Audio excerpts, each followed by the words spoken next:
Hello बच्चों, चलो बेटा relation PYQ second set start करते हैं बेटा। चलो देखो, सबसे पहले रिलेशन का डेफिनेशन देखते हैं। देखिए आर कोई रिलेशन है जो सेट ए पर डिफाइंड है। जो किस पर डिफाइंड है? सेट ए पर।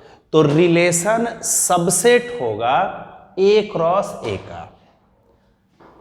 आर अगर रिलेशन है डिफाइंड है सेट ए पर तो वो ए क्रॉस ए का सबसेट होगा। और लिखा कैसे जाएगा? तो आर इक्वल टू ऐसे ऑर्डर पेयर में रहेगा ए कॉमा बी। इसका मतलब ए रिलेटेड है बी से, ए रिलेटेड है बी से, ठीक है। और ए और बी मेंबर होगा सेट ए का। ए और बी मेंबर होगा सेट ए का, ठीक है बेटा। अगर मान लो आर कोई रिलेशन है जो सेट एस पर डिफाइंड है तो किसका सबसेट होगा? एस क्रॉस एस का। लिखाएगा कैसे? तो ऐसे ऑर्डर पेयर में, और ए और बी दोनों का दोनों मेंबर होगा सेट एस का। क्लियर है? रिफ्लेक्सिव रिलेशन कब होगा? जब सेट ए में जितना एलिमेंट होगा सारा का सारा सेल्फ रिलेटेड होगा, यानी ए रिलेटेड होगा ए के साथ, ए रिलेटेड होगा ए के साथ, ठीक है बेटा। सिमेट्रिक कब होगा? जब ए रिलेटेड है बी से तब बी रिलेटेड हो ए से, ए रिलेटेड हो बी से तो बी रिलेटेड हो ए से। ट्रांजिटिव कब होगा? जब ए रिलेटेड बी और बी रिलेटेड सी। देखो ए रिलेटेड है बी से अब बी रिलेटेड है सी से, तो ए रिलेटेड होगा सी से, ए रिलेटेड होगा सी से। तो ऐसे रिलेशन को हम कहेंगे ट्रांजिटिव। और अगर कोई रिलेशन तीनों हो जाता है, रिफ्लेक्सिव, सिमेट्रिक और ट्रांजिटिव तीनों, तो वैसे रिलेशन को इक्विवेलेंस रिलेशन कहेंगे, ठीक है। अब टोटल नंबर ऑफ रिलेशन अगर कहेगा सेट ए पर तो 2 का power number of A into number of ए।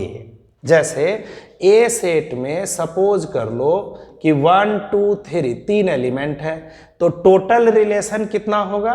तो 2 का पावर ए में 3 एलिमेंट है तो 3 इंटू 3 यानी 2 का पावर 3 का स्क्वायर, तो 2 टू दी पावर 9। अब 2 टू दी पावर 9 का वैल्यू क्या होता है बेटा? तो 512। क्लियर है? टोटल रिलेशन हम निकाल लेंगे इस फॉर्मूला से। अब कहेगा रिफ्लेक्सिव रिलेशन क्या होगा? तो देखो n की वैल्यू क्या है?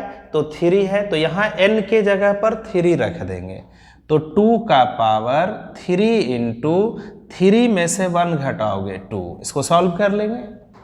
टोटल सिमेट्रिक रिलेशन क्या होगा? तो 2 का power n into n plus 1/2, और n के जगह पर 3 रख देंगे। सेट ए में कितना एलिमेंट है? 3 एलिमेंट है बच्चों, तो n के जगह पर 3 रख देंगे ना, तो टोटल सिमेट्रिक रिलेशन मिल जाएगा। अब कहेगा कि रिफ्लेक्सिव और सिमेट्रिक रिलेशन कितना होगा? ऐसा रिलेशन जो रिफ्लेक्सिव और सिमेट्रिक दोनों हो, तो 2 का power n into n minus 1/2, ये इसका फॉर्मूला हो गया। इसमें बस आपका काम क्या है? n के जगह 3 रख देना है। क्लियर है? अच्छे से एकदम लिख लेना, याद कर लेना बेटा। अब चलिए क्वेश्चन पर चलते हैं।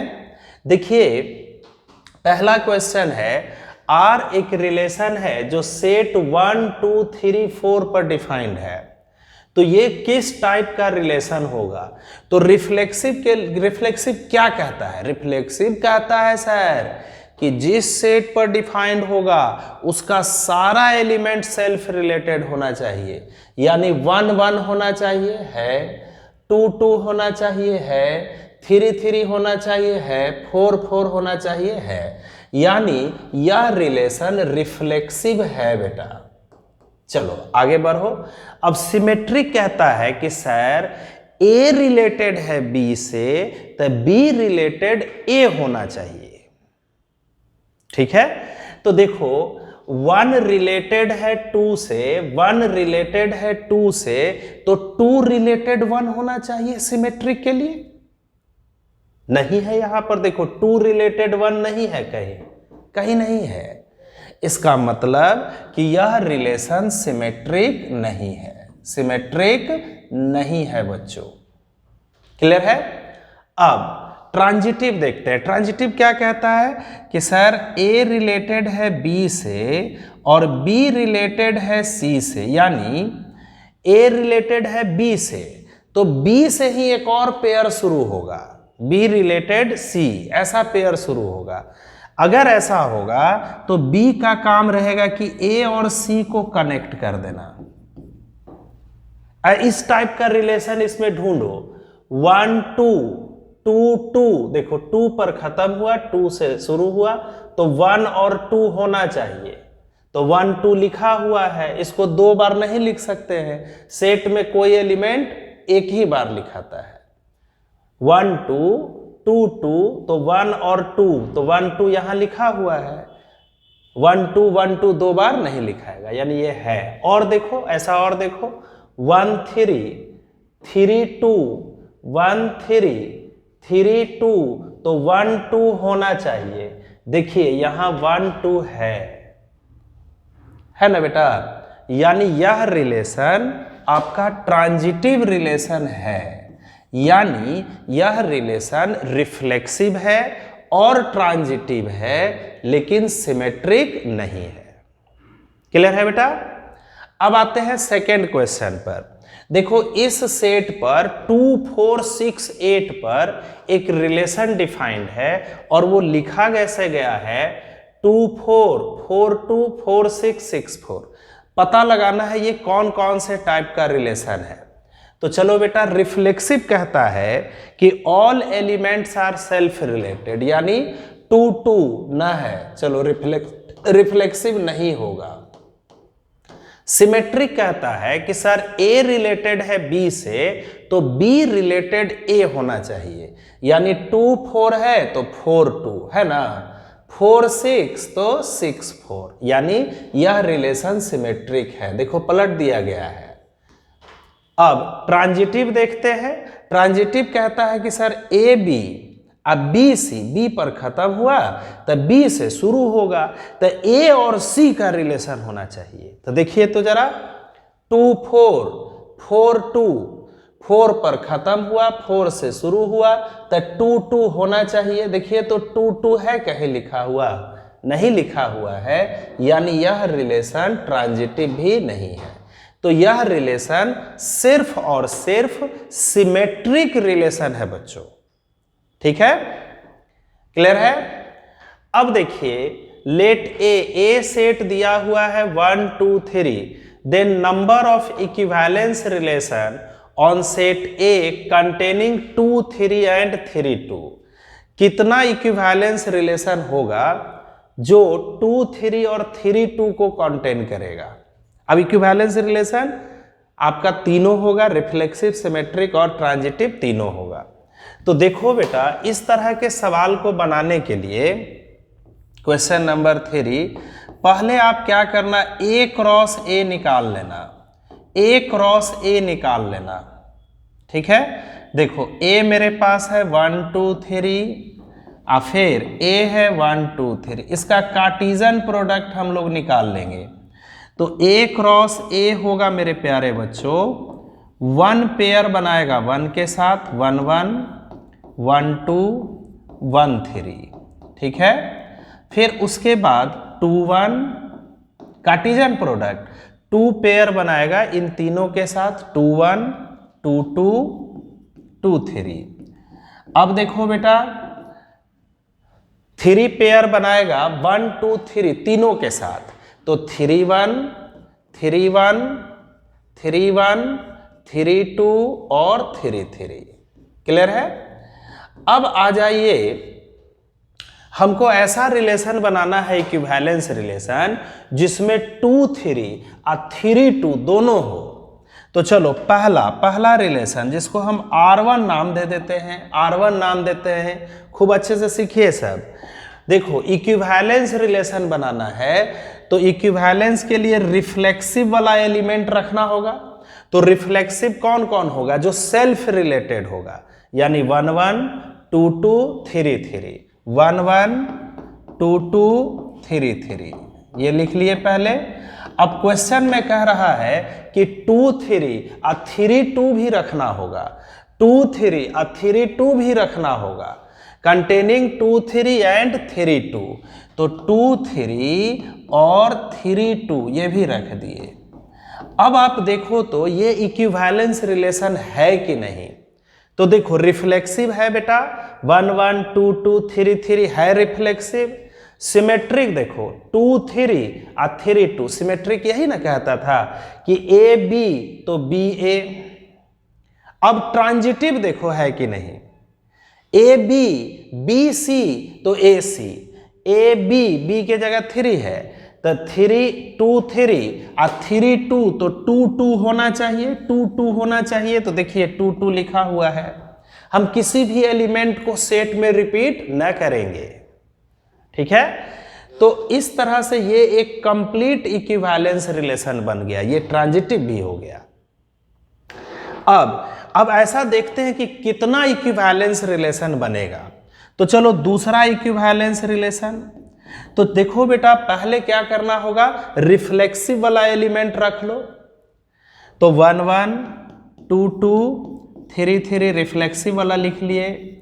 अब क्वेश्चन में कह रहा है कि 2 3 और 3 2 भी होना चाहिए, तो इसको भी रखना पड़ेगा, ठीक है। तो ये तो पहला रिलेशन में भी अब हम लोग रख लिए थे।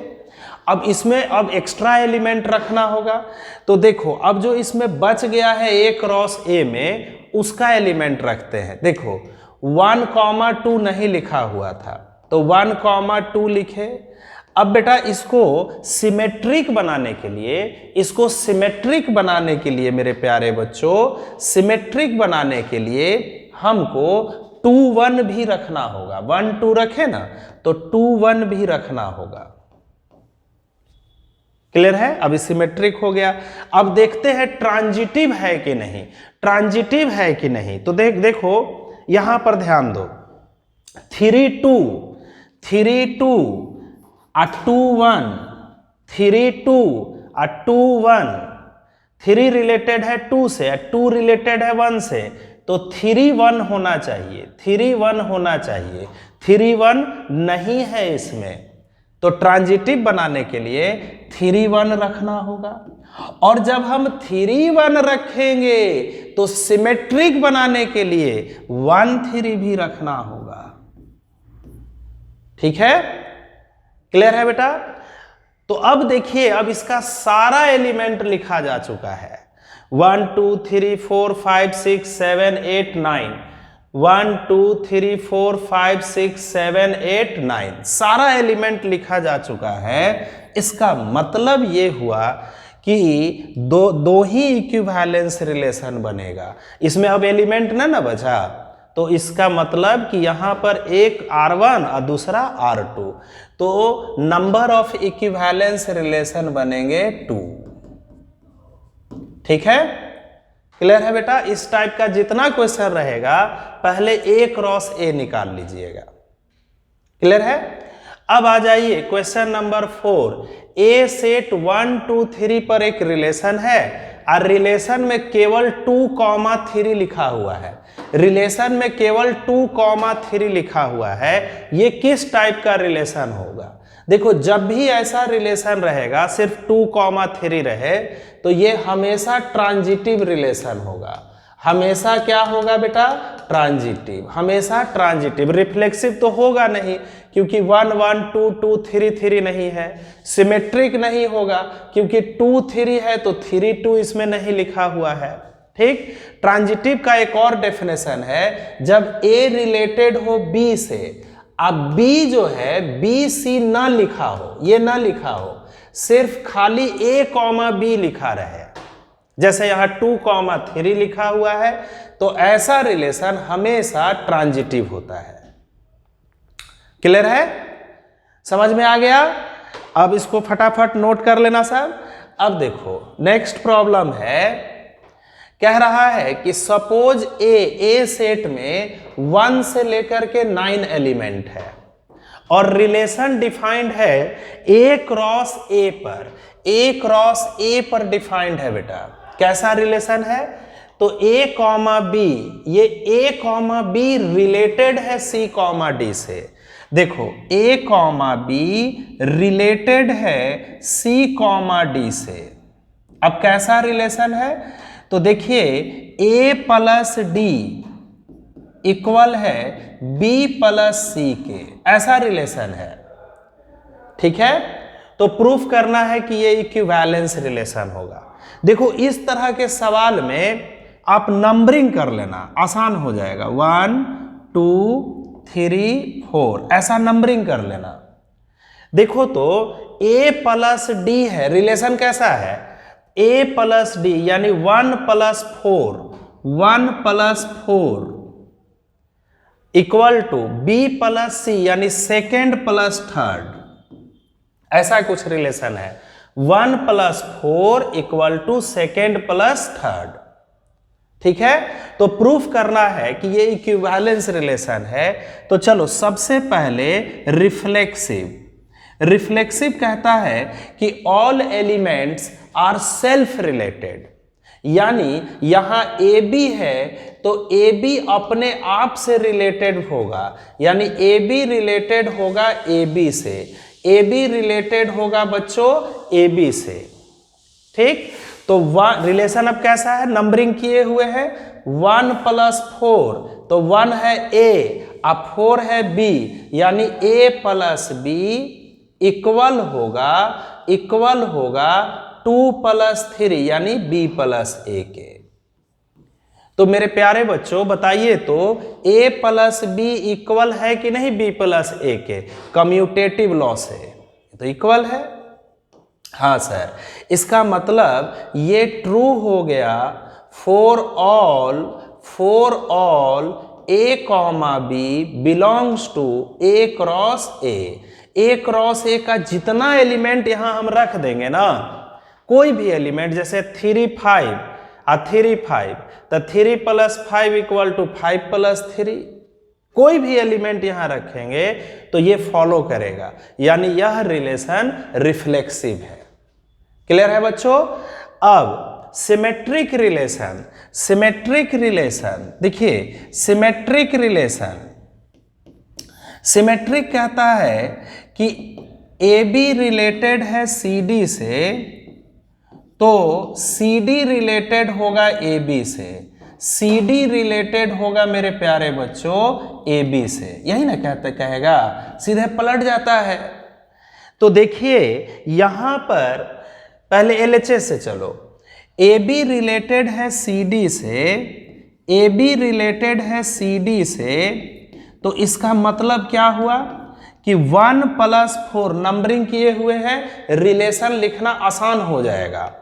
1 प्लस 4 यानी a प्लस डी इक्वल होगा सेकेंड प्लस थर्ड यानी b प्लस सी। अच्छा, हमको लाना है c D related a b, हमको लाना है क्या, c D related a b, यानी 1 प्लस 4 यानी हमको लाना है, कहीं साइड में लिख लो, c plus B equal to लाना है d प्लस ए, ये लाना है बच्चों। तो c प्लस बी, देखो तो b प्लस सी को c प्लस बी लिख सकते हैं ना कम्यूटेटिव लॉ से। हाँ सर बिल्कुल लिख सकते हैं। a प्लस डी को लिख देते हैं d plus a commutative law से। ठीक है, अब इसको इधर उधर कर दो, d प्लस ए बराबर है c प्लस बी के, तो हम लिख सकते हैं c प्लस बी बराबर होगा d प्लस ए के। आ गया बेटा, हमको ये लाना था c plus B equal to d plus A. तो इसका मतलब कि यह रिलेशन सिमेट्रिक भी है। अब आ जाइए ट्रांजिटिव रिलेशन कहता क्या है, ट्रांजिटिव कि अगर ए बी रिलेटेड है सी डी से एंड सी डी रिलेटेड, अब एक अपने से पेयर अलग ले लेना ई एफ से, तो हमको दिखलाना है कि ए बी रिलेटेड होगा ई एफ से, ए बी रिलेटेड होगा बच्चों ई एफ से, ए बी रिलेटेड होगा बच्चों ई एफ से। यानी क्या दिखलाना है, यहां लिख लो साइड में, फर्स्ट प्लस 4 नंबरिंग किए हुए आसान हो जाएगा। फर्स्ट प्लस 4 यानी A plus F equal to second plus third यानी बी प्लस ई, वो हमको लाना है।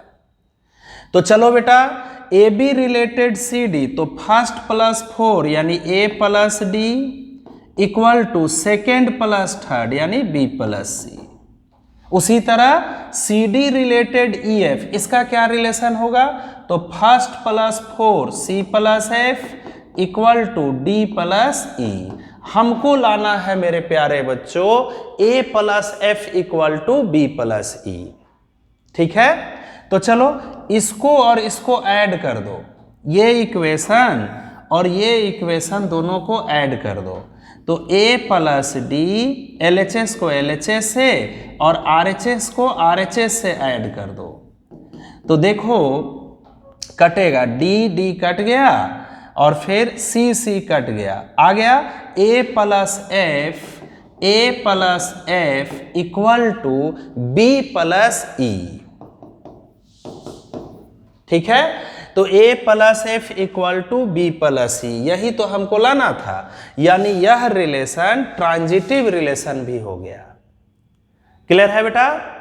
अब इसी में एक और क्वेश्चन है कि ऑल्सो फाइंड इक्विवेलेंस क्लास। अब तो ये तो इक्विवेलेंस रिलेशन हो गया, तीनों हो गया ना। इक्विवेलेंस क्लास ऑफ 2,5, 2,5 का इक्विवेलेंस क्लास निकालना है। मतलब कि 2,5 से जो एलिमेंट रिलेटेड है उन सभी का वैल्यू क्या होगा। तो चलो देखते हैं, इसको इरेज कर देते हैं। देखो मान लो कि 2,5 से बेटा, देखो मान लो कि 2,5 से रिलेटेड है x, y, तो कैसा रिलेशन होगा, कैसा रिलेशन होगा, तो 1 प्लस 4 यानी 2 plus y equal to second plus third. देखो नंबरिंग करने से कितना आसान हो गया, सेकेंड प्लस थर्ड यानी 5 प्लस एक्स। यहां से y का वैल्यू निकाल लो, 2 उधर जाएगा तो 5 में से 2 जाएगा 3। ठीक है, अब x का वैल्यू रखोगे तो y मिलेगा। तो x के जगह पर 1 रखेंगे, x के जगह 1 रखेंगे तो y का वैल्यू 4 मिलेगा। x के जगह 2 रखेंगे 2 तो y का वैल्यू 5 मिलेगा। 3 रखेंगे तो 6 मिलेगा। ठीक है बेटा, 4 रखेंगे तो 7 मिलेगा, 5 रखेंगे तो 8 मिलेगा। देखो कहां तक रखना है, तो सेट में 1 से लेकर के 9 तक एलिमेंट है, तो हमको यहीं तक जाना है। देखिए उससे बाहर नहीं जाना है। अब उसी तरह 6 रखोगे तो 9 मिलेगा, और 7 रखेंगे तो 10 हो जाएगा। यानी इससे अब आगे नहीं जाना है। यही हो गया इक्विवेलेंस क्लास ऑफ 2,5। ठीक है बेटा, क्लियर है। अब इसके बाद 2 क्वेश्चन होमवर्क है। इसके बाद 2 क्वेश्चन, देखो इसको अच्छे से लिख लो। ये दोनों क्वेश्चन खुद से बनाना है, उसी तरह का है। नहीं बनेगा तो क्लास में आते हैं उस समय पूछ लीजिएगा। फिर देखो एक और क्वेश्चन है, ये भी आपको खुद से बनाना है। क्लियर है। तो चलो आज के लिए इतना ही।